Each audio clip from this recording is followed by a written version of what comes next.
Today's lesson is about exponents, and we're going to start by just talking about the first property we're going to deal with this year. But the first thing we do is look at how we write an exponent, or how we use exponents. And you see here our example, c times x to the a. We'll start with x. That is our base. It's the base of the operations. There's what we're dealing with. The a is the exponent. And you probably remember from the past, the exponent tells you how many times to multiply the base by itself. And then c is just, as always, the coefficient. That's what's being multiplied by the base. It has nothing to do with the exponent. And then the entire thing is called the power. A couple terms below, we have multiplication. Multiplication is nothing more than repeated addition. So it says repeated addition is expressed by using multiplication, and I'll give you the example here. If we have 3 plus 3 plus 3 plus 3 plus 3, we don't need to write that out so much. We can simply write 3 times 5.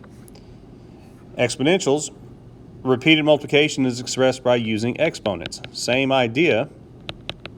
If we have 3 times 3 times 3 times 3 times 3 times 3, we don't need to write all that out. We simply say 3 to the 6th power. The 6 tells us to multiply it 1, 2, 3, 4, 5, 6 times. And then finally, the coefficient. The number that is multiplied to a term is known as the coefficient. Yes, I'm saying it again because that is a word that people have a tendency to not remember, and I want you to remember that. The number in front of everything is the coefficient. And again, in this case, if we had something like 4 times x to the third, that would actually mean 4 times x to the third. That 4 has nothing to do with the exponent of 3, but it is 4 times whatever you get with x to the third.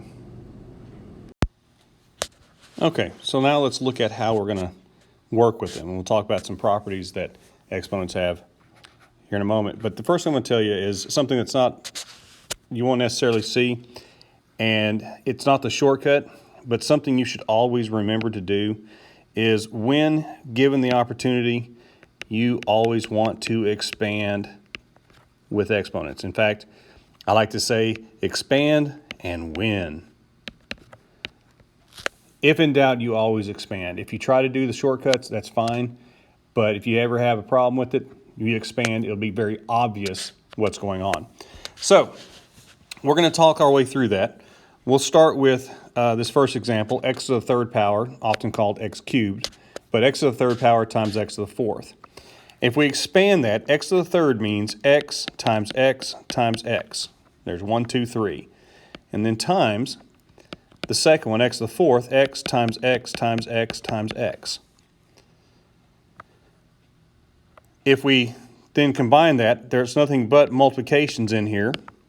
So it's really x times x times x times x times x times x times x, which, as we talked earlier, means we would use an exponent of 7. So what do you notice there? When we have x to the third times x to the fourth, we get x to the seventh. Hopefully what you notice there is that you are actually adding the exponents whenever you're multiplying the bases. Now also notice nothing happened to the base. Okay, doesn't matter what it is, nothing happens to the base. So the rule is x to the a times x to the b is x to the a plus b. And that works with any of them that you do that have multiplication. For example, we could try 2 to the fourth times 2 to the fifth. Now notice, the rule is you add the exponent. So I'm going to go ahead and expand this. And I know this isn't in your notes, but you want to watch it and maybe copy it down, pause the video, copy it down. 2 to the fourth means 2 times 2 times 2 times 2. And 2 to the fifth means 2 times 2 times 2 times 2 times 2. Okay, if you look at all of that, that means 2 to the ninth. The rule is you take the bases, if they're the same, and you add the exponents. 4 plus 5 is 9. 2 to the fourth plus 2 to the fifth, or times 2 to the fifth is 2 to the ninth. Notice the base did not change. Now we'll go ahead and look at our second example. We have 3x squared times 5x to the fourth. And again, the first thing we're going to do is expand. Now remember what I said earlier. The 3 has nothing to do with the exponent, and the 5 has nothing to do with the exponent. So when we expand that, this is really 3 times x, and then times 5 times x times x times x times x.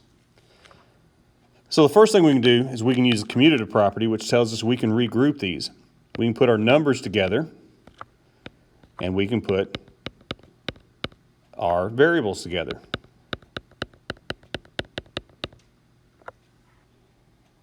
So we have 3 times 5, which is 15, and then we have 1, 2, 3, 4, 5, 6 x's, so x to the 6th.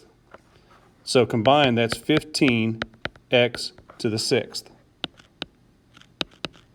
So, what do you notice? Well, hopefully what you notice is in our original problem, we took the 3 and the 5 and multiplied to get 15. And we took x squared and x sixth to the fourth, and multiplied those two together to get to the 6th. I guess that's a 4. So, therefore, c times x to the a times d times x to the b will give us c times d to the x, or times x to the a plus b.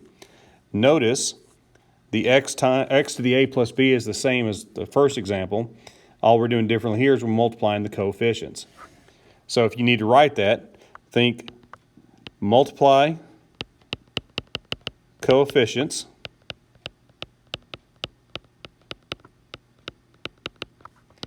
add exponents of like terms or like bases.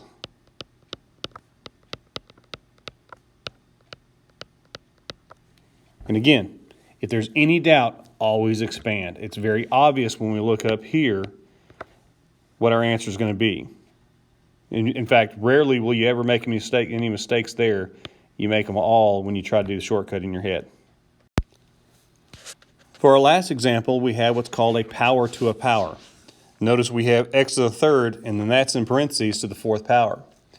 Now, in this case, the 4 applies to the entire thing, to the x to the third. So when we expand it, we have to expand it twice. When we expand the exponent of 4, that means we have x to the third times x to the third times x to the third. Each one of them, times x to the third. One more. Okay, so we have 1, 2, 3, 4. If we expand the exponents of 3, that gives us x times x times x times x times x times x times x times x times x times x times x times x. Now I'm expanding it like this so I can show you exactly what this really means. We have 3 there, 3 there, 3 there, 3 there, for a total of x to the 12th. We can see that here, 3, 3, 3, 3, that's 12. We can also see it here, 3, 3, 3, 3. 3 plus 3 plus 3 plus 3. And if we go by our first activity, our first set of notes, we know that we can just add the exponents of like bases. Either way, we get x to the 12th. But hopefully what you also notice is that 3 times 4 is 12. Therefore, x to the a times b can be simplified by x to the a times b.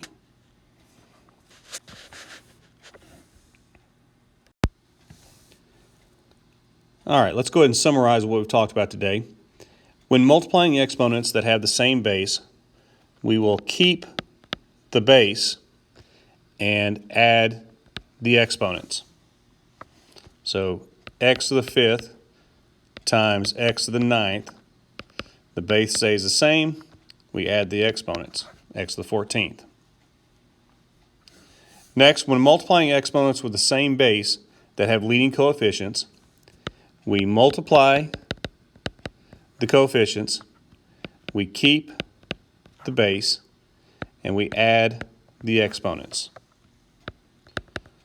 2x to the 8th times negative 4x to the 3rd would give us negative 8x to the 11th.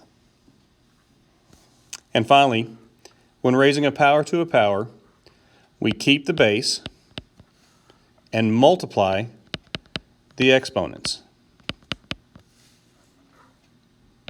X to the 5th to the 7th would be x to the 5 times 7, which is 35.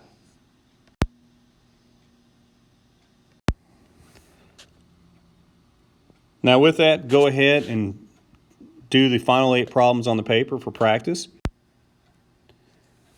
We will check these soon.